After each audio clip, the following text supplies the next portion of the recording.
कैसे दादा? अत्यंत दुःखाची बाब आहे मित्रांनो, तुम्ही बघताय हे कॅरेट आपण 150 ला काढले, पण याचं कारण काय तुम्ही जे बघताय हे शेतकरी आपल्या अजिबात भरती करत नाही व्यवस्थित. इतके जाड जाड दुधी जर भरले तर याची रेंज काय मिळणार नाही. सुपर दुधी जर बघाल तुम्ही तर 20-25 ची रेंज आहे, पण निवड नाही केली तर हे 150 ला कॅरेट चाललेत. असंच परवा पण एका शेतकऱ्याचा झालं, त्यांनी दोडके पाठवले होते, एकदम जाड जाड दोडके होते. आदल्या दिवशी दोडक्याची रेंज 50 होती आणि दुसऱ्या दिवशी 20-25 रुपये विकले. शेतकऱ्याचं म्हणणं आहे माझे दोडके एवढे कमी का विकले. हा कमी विकणे जास्त विकणे पार्ट नाहीये. तुम्ही मालाची निवड कशी करणार याच्यावरती मित्रांनो सगळा खेळ आहे. तेव्हा चांगली निवड करा, चांगले बाजार भेटतील. गाजरामध्ये मित्रांनो जर सुपर माल आले तर 400 पासून 500 पर्यंतची रेंज आहे, पण हे वक्कल बघताय मीडियम क्वालिटी 200-250 रुपये हे वक्कल आता काढलेले आहे आपण.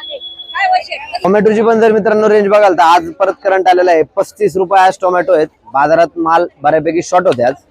शेवग्याचे पण बाजार जर मित्रांनो बघाल तर मजा आहे, शेवग्यात सुद्धा 60, 55, 50च्या जवळपासची रेंज आहे. सुपर माल असतील तर आज 55 झालेले आहेत मित्रांनो. नमस्कार मित्रांनो, तुम्ही बघताय मिरचीमध्ये भारी तेजी आहे, परत 2-4 रुपयांनी भाव वाढलेत. 45 रुपयापर्यंत मिरच्या आहेत. फरशा तुम्ही बघाल तर 60 रुपयापर्यंत आहे. आणि वाटाणा मित्रांनो बघायला नाहीये, वाटाणा 120-130 पर्यंत बाजार गेल्यामुळे आवक वाटाण्याची बऱ्यापैकी शॉर्ट आहे मित्रांनो.